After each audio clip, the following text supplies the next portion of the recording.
All right, let's have a word of prayer and we'll jump right in. So, dear God, thank you for the teams, the coaches that are here that make a difference, and those that may be watching this recording. And we just ask that you bless our time together tonight. Amen.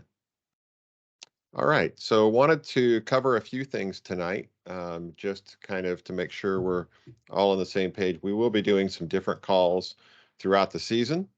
So watch for those emails, and we've got a little bit working on our email list, and we got some technical issues we're working with First On, and we should get those straightened out and get some better communication going.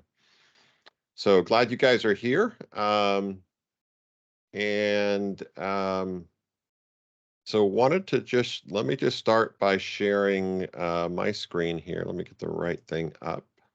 And just do a review of the documents that we have available, some of the key pieces that are here. Give me just a sec to get this. All right.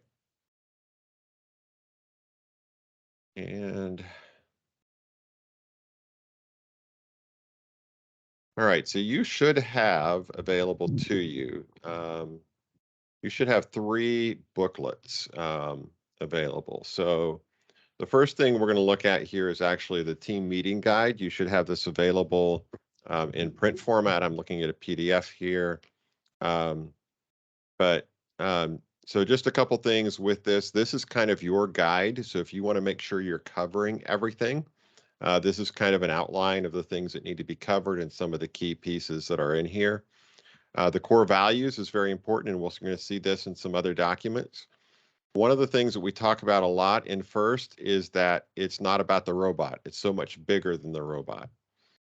So this covers what the team needs. It's not about the robot. Core values is something to make sure that your team knows about throughout the entire program. So what are they? And they're these 6 core values: teamwork, inclusion, impact, fun, discovery, and innovation. So that's important. Covers what you need to know, what the things you need to have for your team. You need a robot set. It could be the EV3. Those are just fine if you have those. You might have the Spike Prime, which is the new robot set. They're no longer making the EV3s. You need something to program it on, and of course your challenge set, which you should have gotten with that. And then you'll need a table for that challenge set. There's a possible session layout. This gives you the basics. Advanced teams will go way beyond this, but it kind of gives you those and some facilitator tips. So if you're just really not sure what to do, this kind of gives you an outline to work on. There are the 4 areas. So this little chart here, and you'll see this show up in a couple different places, this really covers the 4 different areas. So when you're judged, when you come to the competition, you're going to be evaluated in each one of these 4 areas. And it's how you do in all of those combined is whether or not you get the Champions Award or are eligible for the Champions Award, which is the overall award. So, and often it's not unusual to have the team who gets a Champions Award and isn't necessarily the highest scoring team. So definitely you want a robot that can do well, because robot design and the robot game are an important part of it, but it's not the only part. So you have to be strong in the other areas there as well. So this gives you some idea. This is kind of like a lesson plan for teachers, and it references the engineering notebook that we'll look at in a little bit. One of the things that we do want to talk about here too, though, are the rubrics. So these rubrics you'll have available to you. And the rubrics here, this is what the judges will evaluate your team on. So if you want, this is something you need to have in front of you as a coach, be aware of, and review with that. So take a look at those. Just scan on through this document. Again, we come back to the 4 different areas. Make sure that you're in that. What is your game strategy? So unique thing, if you've been in First Lego League before, there used to be 1 home area. Now there's 2 home areas. So if you're a returning coach, that's an important thing to take a look at in that. So you may not follow these session plans, these 12 sessions. And like I say, advanced teams will go way beyond that. But using this kind of as a guide, even if you've done it before and you're not necessarily following it, just to say, hey, am I covering all the bases? Am I doing all the different parts of it? That's a really valuable thing and very useful for you to do. So then this does talk about the judging flow chart. So when you go before the judges, what does that time look like? So practicing that with your team. And we're going to come back and talk about this when we get close to it. But this idea of, what does it actually look like when you get to the competition? And you'll go before the judges, you have 30 minutes. Your team will have 30 minutes before the judges and what that looks like. And we'll come back, we'll spend more time on that as we get closer to that. So that's that. Then there's an engineering notebook. This is for the students to use, but it also has some key parts of it. Of course, core values is in here. Talks about the 4 different areas, and the idea of this whole all the different parts here, designing the robot, the different pieces that come together for the robot design. And this is the idea that as you're doing the engineering design process, it's not linear. It's iterative. So it happens over and over again. The 4 different areas, once again, and here is your innovation project. So one of the key things that we do in First LEGO League is have the innovation project. And so you always identify a problem, design a solution, and then share that solution. So here is the statement here. So you're going to an energy journey.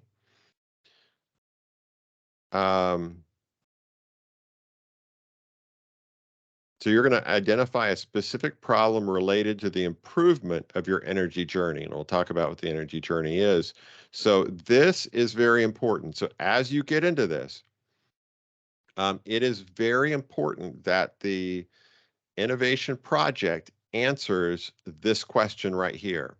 Identifies a specific problem related to improving your energy journey. So we have had teams occasionally come to competitions where they had an amazing project, did all the pieces of it, but it had absolutely nothing to do with the topic of that year.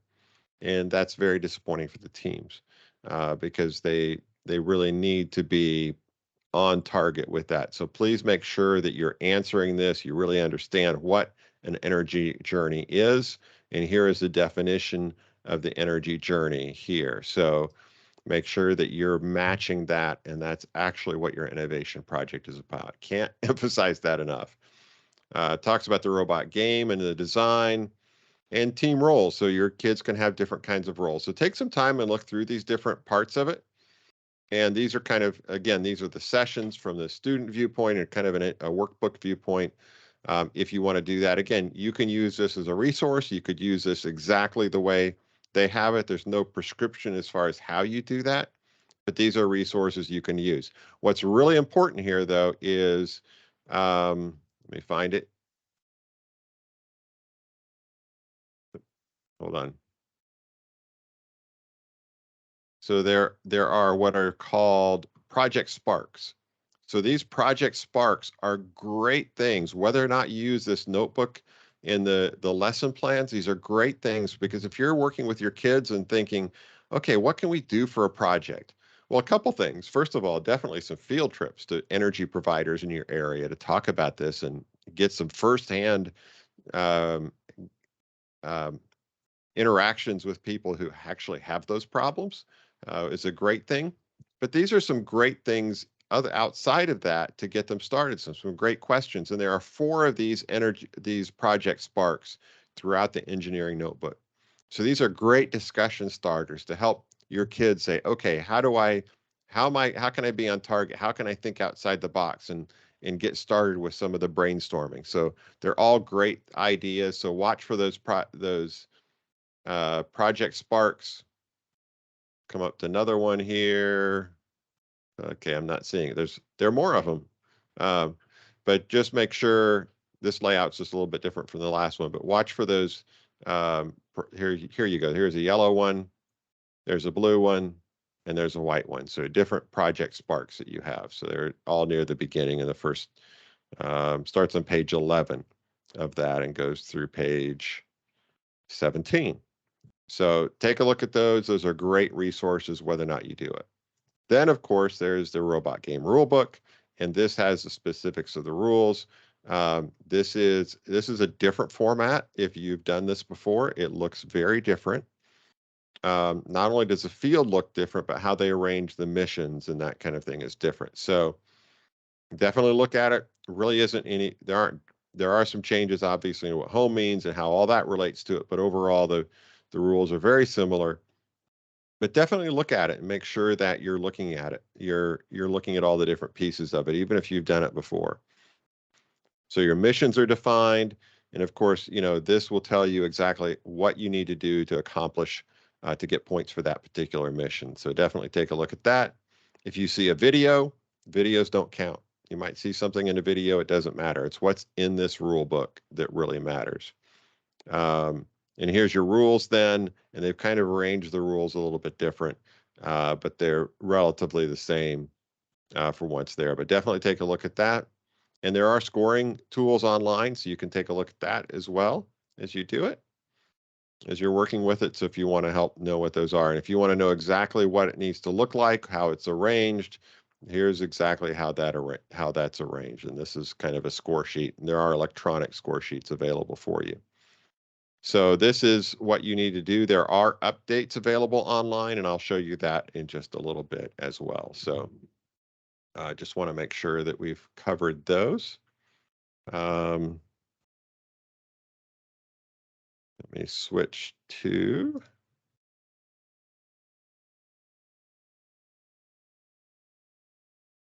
stop sharing and reshare.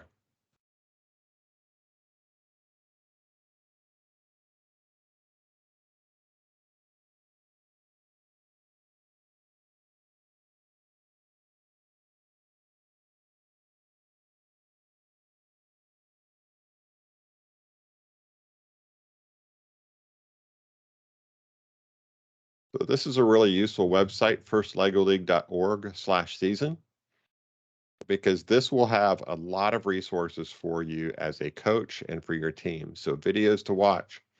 Here's a score calculator. So if you're running your missions, you want to know how does that actually score, you can actually come through here and say, and put things in here, and then you can tell it to score it.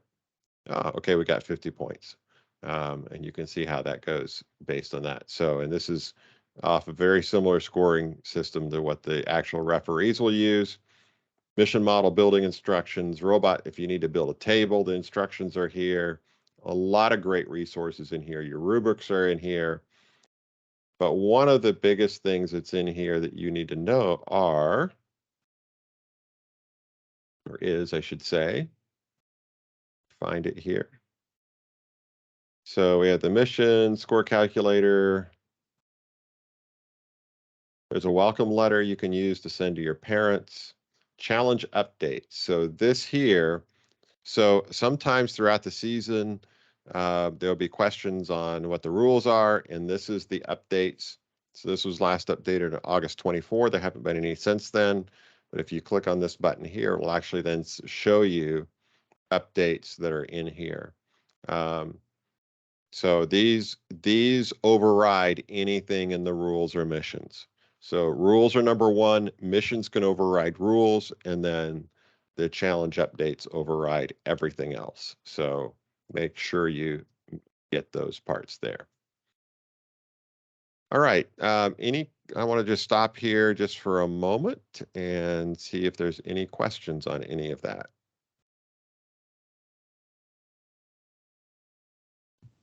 What was that website again? The website is firstlegoleague.org. And I will put it in the chat here for you. I do a /season on it. It takes you a little more directly to it. Drop it in the chat.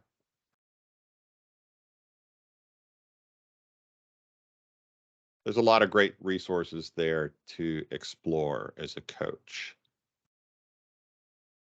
or even have your team members explore. And Mel, can we still use the EV3 robot for the competition?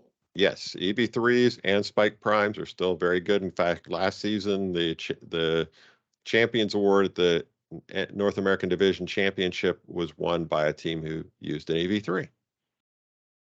So I think the top scoring team was also an EV3. So they're still very viable robots, but they're no longer being made, so you can't buy them anymore. So the Spike Prime has replaced it. But they're still very viable, very useful.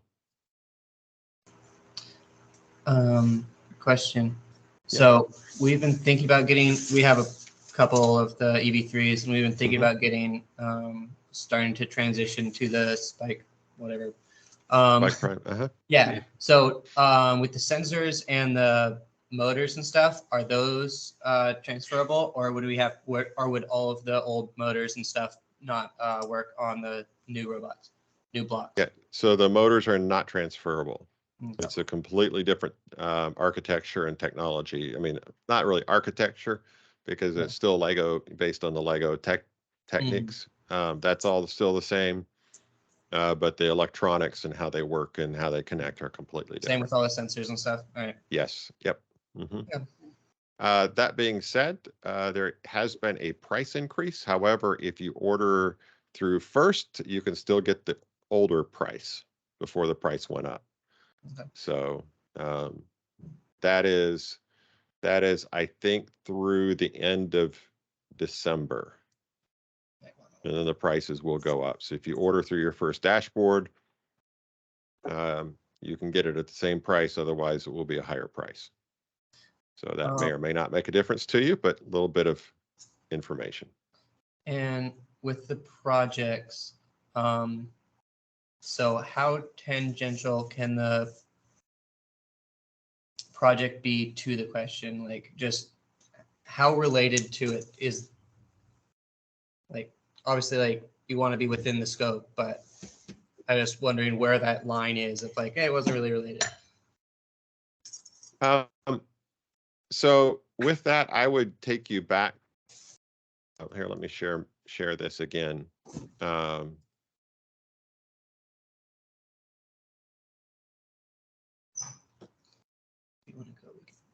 One of the things that you'll find, and this is in the engineering notebook here, was where this was. So when you look at this, and I'll zoom in here, make it a little easier to see. So identify a specific problem related to improving your energy journey.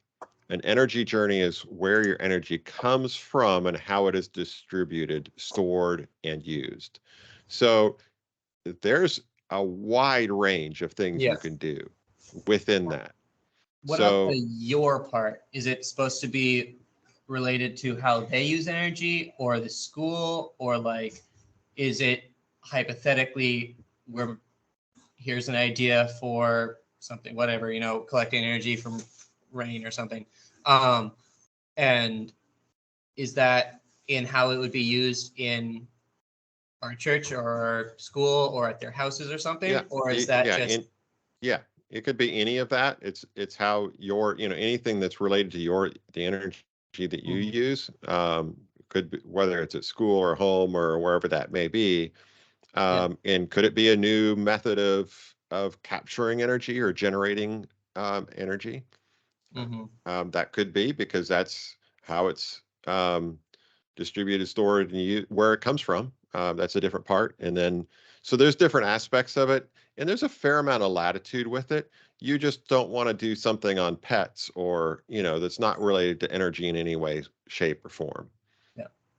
Make sure that you can, or your kids, your students, of course, can articulate how it connects to this, and answer those questions. You should be okay. Okay. If you feel it's a really big stretch, it probably is. But I can't tell you for sure. I'm not going to go, oh, well, it's that, and then have a judge come along and go, oh, what's this? But they're usually pretty understanding of that kind of thing. Yeah.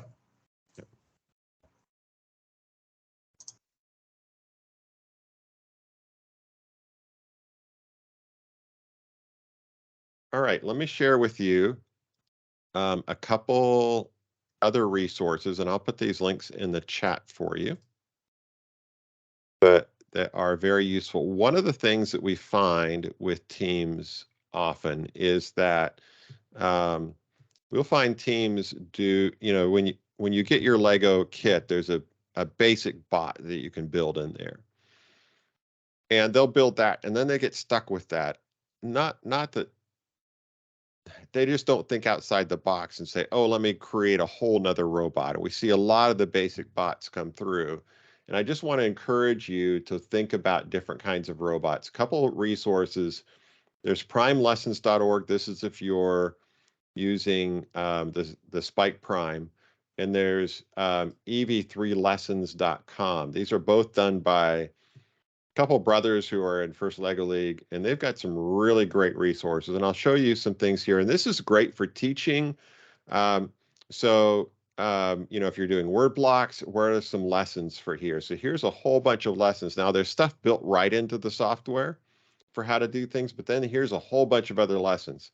And there's other websites too, but these can be, so if you want to talk about acceleration, but here's some information on acceleration, and these are kind of done in PowerPoint. And you can kind of take a look at it and go, oh, this is something I could do for acceleration so it doesn't jerk and it speeds up. So there's a number of things like that. So there's some great resources here. In addition to that, they have a whole bunch of robot designs that are not your standard robot. So you could take one of these. Let me expand this. So here's a different kind of robot on this one. And maybe one of these will work for you, maybe it won't.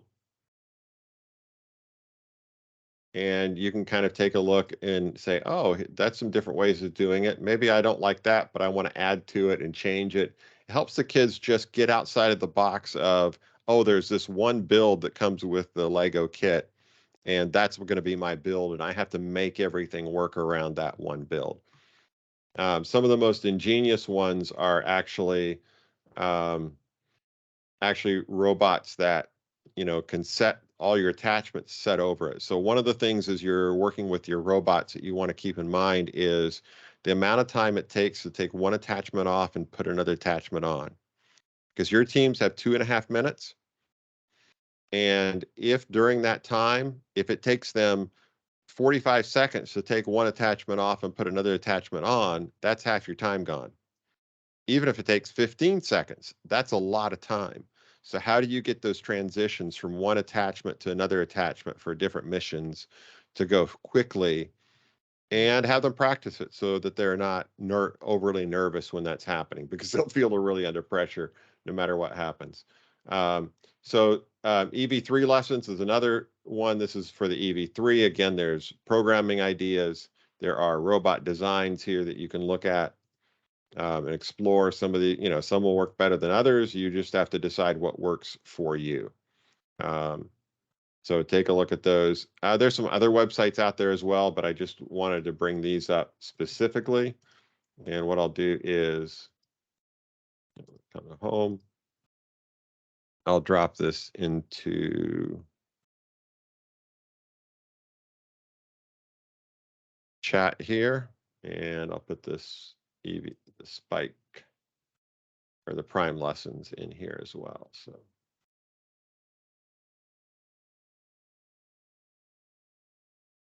That you have those as a reference. So, and we'll share out some different kinds of things like that too as we go forward. So, but just think about, think outside the box. What kinds of robots can you actually build that aren't just your standard robot? All right, Candy is going to share with us a little bit about funding, because everybody wants ways to fund your team and help pay for the expenses of a team. Absolutely. Thank you so much, Mel. And hello, good evening to everyone. And so some of the things that my school or my teams we have done over the past years is get grants. And I know there are a few grants out there that you all can apply for depending on where you're located in the United States. TE Connectivity, and I'll also put the links in the chat as well as I tell you about each one. So TE Connectivity has a first grant for all teams. So if you have First Lego League Explore, Challenge, obviously, and also First Tech Challenge, that is one that you can apply for. John Deere is another great one that you can also apply for as well too. It does based on your region, but I still encourage teams to still apply because you're not in that geographical region does not necessarily mean that you won't get the funding. So those are two other primary sources. I don't do fundraisers so much when it comes to robotics because there's so much grants that are available. And another thing that has really helped as well is asking local businesses for help, even if they'll sponsor you with your flyer. That is one great way to be able to help your team to go to competition. I know I just literally called up one of the local publishers in my area and they were like, sure, we'll give you 2 free banners. And of course, they had their logo on it. We got donations from like Chick-fil-A, Advent Health Universities, institutions that are not necessarily robotic or in the STEM field, but they are gracious enough to help, especially if you are doing anything with young people, and especially in the field of STEM. Mel, am I able to share? Let me see. I If not, think I need to certainly. give me just a sec. Sure, no problem.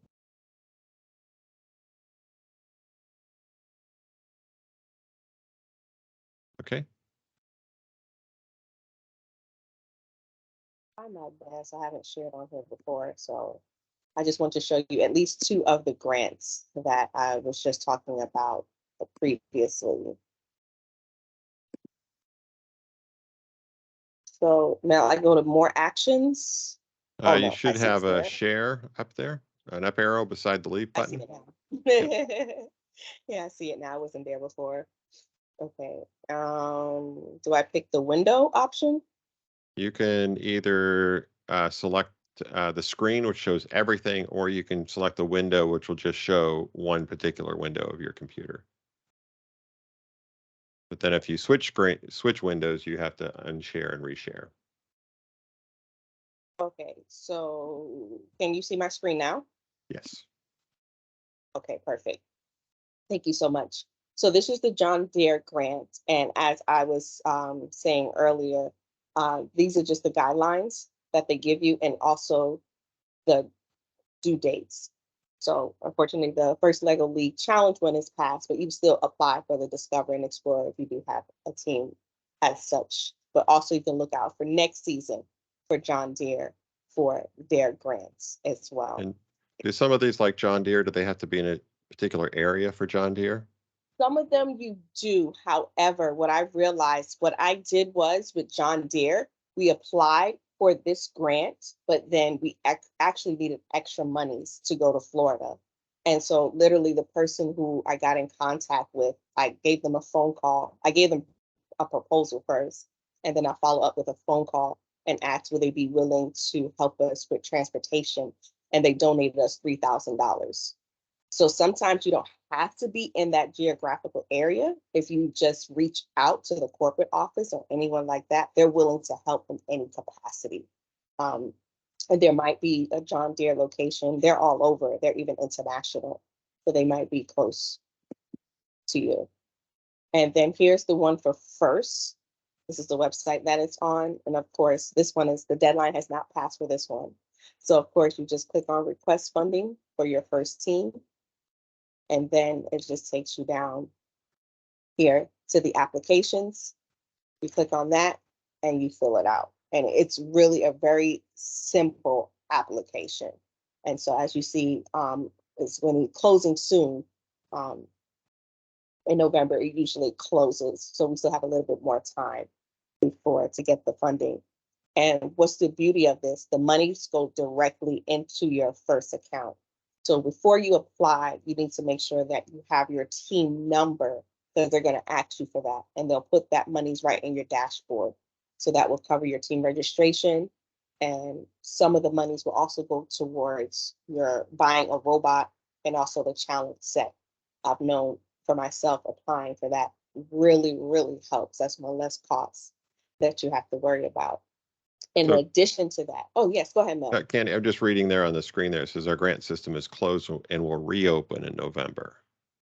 Correct. However, first teams may apply now for funding. Oh, okay. Because okay, Can you I'm glad share That's other pointed that? grants. out. there. Can you Yeah. share that? Yes, please? absolutely. I sure can. So I'm glad you pointed that out too, Mel. So first, TE Connectivity does a lot of funding when it comes to STEM. They're one of the partners like John Deere is for FIRST. So again, I apply for the team grant, and then what I do is I get in contact with that regional manager for my area and say, hey, we're hosting a tournament, or my team needs transportation, and they are willing to give your team thousands of dollars. So I'm not just speaking it and telling you, oh yeah, this is what I've heard. This is what I've currently experienced with my own students currently at my own school.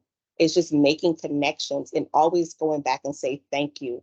I've been working with TE Connectivity since about 2017, 2018 school year, and they have graciously funded every year. And I've been in 2 different schools, but just keeping in contact with them and sharing with them all the things my students are doing helps out. And so they've funded our robotics tournament, they've funded transportation, they've funded our teams, they've also funded some of our field trips for our students. So this helps them in all areas of STEM that they do that. So I'm just going to share this link. Okay, let me put this in the chat. So I'm going to stop sharing and I'm going to put that link for TE Connectivity in the chat. And also there are many other grants out there. I was just naming just 2. But if you know of, I know there is on the FIRST website as well, they have a list of grants that you can apply for as well. If you have people in your churches or parents of students in your school who are in the STEM field, ask and see if their job will be willing to sponsor your team, even if it's like $500, $300, even $100. All those little monies adds up. It can help sponsor t-shirts, help sponsor with transportation, just to get anything that your team needs. Like literally the sky's the limit when it comes to funding. Thank you, Mal. So that Grant Opportunities FIRST website is really good. The only, I would say, disadvantage about it, some of them do ask that the person who's a mentor on your team is an employee of certain of the organizations, not all of them, but some of them. So that would just read the fine print, because some of the grants are very targeted to specific groups of people. Correct. Absolutely. And that too. So again, there is many opportunities for funding. And I know if you even Google robotics grants or STEM grants, there'll be some that you can get. But like Mel said, please read the fine print, because you have to be very careful in knowing what you're applying for. And if you are funded, what are the requirements that they require of you after your team gets the funding? So are there any questions that anyone wants to ask?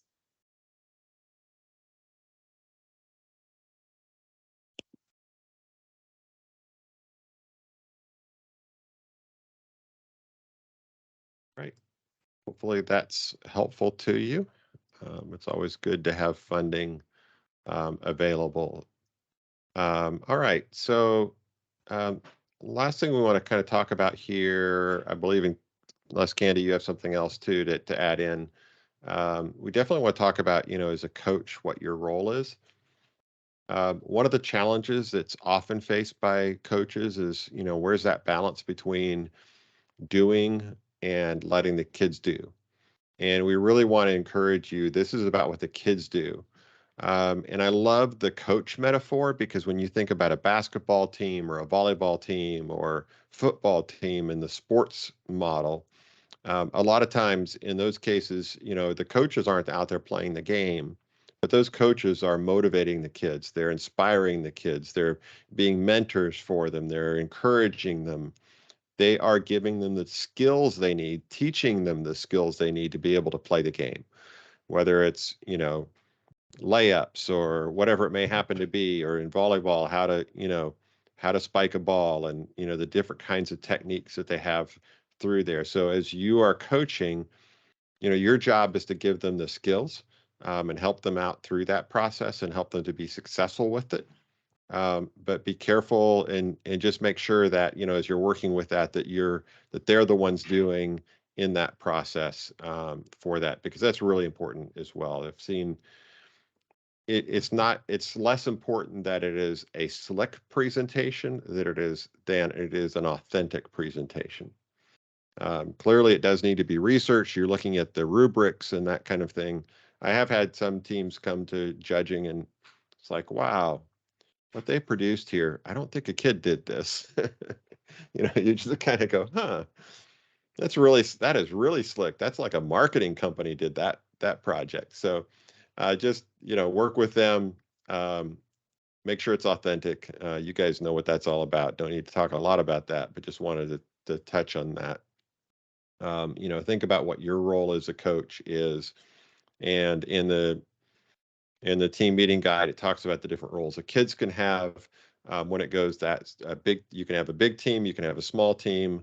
You've got a lot of different options there, and they can all be successful. Our top team was 2 kids on it, but yet we've had top teams with, you know, large up to 10 kids on a really good team. So there's no magic number for the size of team you have. It's really about what the kids do and how much effort they want to put into it. And no matter what happens, the biggest thing that I always emphasize is that it's not about what we win, but it's about what we learn. And you will never quite feel ready to go to the competition.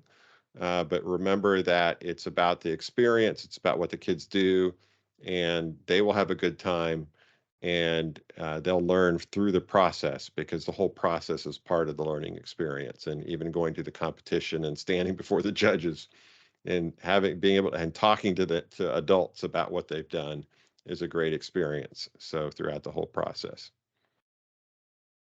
All right, Candy, do you have anything else you wanted to share? No, that was great. No, that was good. All right, any questions from you? Yeah, question. So last year we had a bigger group, close to 10, and we had a hard time getting all the kids like super involved in each part. Like, Yeah. you know, no matter what we did, you know, they're going to be kids that are just more into the Lego side and more into Yep. the project side. And there was other reasons, but that seemed like something that was one of the reasons we didn't do as well. And parts of it was just like, there were kids that are like, I have no idea why that was done that way or whatever, Yeah. you know, because they were present for the, you know, whole project, but they weren't mentally present. Yeah, I got because they're probably thinking about the Legos. Yep. So we've tried to cut our team sizes down Yeah. this year. But how do you, I mean, like, as a coach, how do you keep 10 kids involved in designing a robot like that? I don't know. Yeah, 10, honestly, in my opinion, 10 is a lot, and it's a lot to do. And when you do 10, you are going to have kids that specialize. The teams that do really well, that are large teams, the kids are really, I mean, they're really engaged. And that's always a challenge sometimes dealing with school kids is, you know, some of them want to engage, some of them are more engaged than others in that. So, um, so it's really, you know, everybody needs to know all of the processes and how do you have your team meetings to where everybody's really understanding. And they have to know that, hey, you know, you're going to be asked about what's happening, and you don't have to be an expert at it, but you have to understand the different parts of it.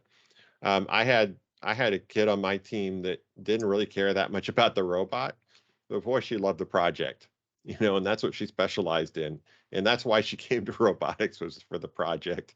It's like, you know, I'm like, hey, come on, work on the project. But it was important for me to help her be aware of what was going on the other aspects. And over the years, it's become a little bit more emphasized in the rubrics too, and the evaluation that knowledge. So how do you just have to make sure that they don't have to necessarily do everything, because if you got 10 kids, not everybody's going to program the whole robot, but can everybody be involved in some of the programming? Yeah, they can. Can they do some of that? How do you, put them on? And I would encourage you to think about maybe, and I'm just throwing out ideas. There's not a right or wrong way to do this necessarily. But if you have smaller teams within your team, and maybe you have if you had like 9 kids, you had 3 teams within that, and within that you had a builder, you had a programmer, and you had a project person, and they worked together on parts of it, but then all the project people got together and worked on project stuff, and then they went back to their team. So you kind of had teams within a team. Would be one possible approach. I'm not saying that's the right way to go. Candy, do you have any suggestions on that? Yeah, always. I like it when the students kind of feel themselves out into what they wanted to do. And I know the students who are reluctant with programming, they end up being the best programmers on the team. And it kind of really takes time. And I had one student who was very shy. I mean, even in class, he whispers. But when it was time to present, he just came out of his shell. So unfortunately, like I don't say unfortunately, but as we get closer to the tournament, I noticed some of the team members, they kind of get more serious. And even though you may have a team who's more top heavy when it comes to the technical side, the robot, the programming, just always as a coach, remind them it's not always about the robot. It's how you perform well as a team. How well do you get along? Are you able to solve problems? Because when they present in front of the judges, they're presenting what they've done together as a team, how they build each other up, their core values. So you can always remind them about their core values. That is always helpful. Thank you. Yeah, good question. Hi, Yeah. can you answer questions on First Tech Challenge? Or is Um, this the first Lego League meeting? This is first Lego League. When we're done here, hang on, and I'll answer questions on that. Okay, though. thank you, Mel. So yeah. Sorry, another question. With balancing coach to, how much help to give. Like sometimes there's just like basic ideas that like it would be great if they thought of it, but like I don't know where, like simple things like a passive arm, instead of sitting there doing a whole action, you might just have a Right. flopping arm that does something, which is like that was something that like it near closer to the tournament, I kind of like gave him that hint of like, hey, what if you just have flopping noodle outside of your robot or whatever. And that's and I was like, but I'm not sure how much help is. That's fully appropriate. You're going to have to be the best judge on that. Mm-hmm. The biggest thing to keep in mind on that really is that the more the kids are involved and the less you are involved, the more they learn and grow. Yeah. But at the same time, just, you think about if you're a football coach and you see a kid, doing it the wrong way, and you can say, hey, what if you did this move at that point in time? That's fully appropriate. So yeah, that's there. It's really that balance to make sure it's their product in the end. And they're able to do that, and you'll be fine with and that. I think what we actually did is we just pointed at a different robot in the competition, and then on our second run, we just did that way. Yeah. But that's part of helping them think about, okay, so let's keep it simple. Sometimes the simple solutions are better than the complex ones. I think we only did pushing or pulling tasks last year, and we scored fine. So Yeah. Yep. Yeah, you'll have to judge for yourself. It's really just how successful the kids, because at the end of the day, it's not about the competition or whether you win. It's about what the kids have learned throughout the experience, and that's what you don't want to deny the kids the opportunity for. And that's really the bottom line, because it's not about the robot. Um, you know, Dean Kamen, who's the founder of First, has the saying, we don't use kids to build robots, we use robots to build kids. And it is about that building at the kids, and that's the reason for it. So the robot's just a vehicle. It's a tool to build kids. So, all right. Well, thank you all very much. I'm going to go ahead and stop the recording now.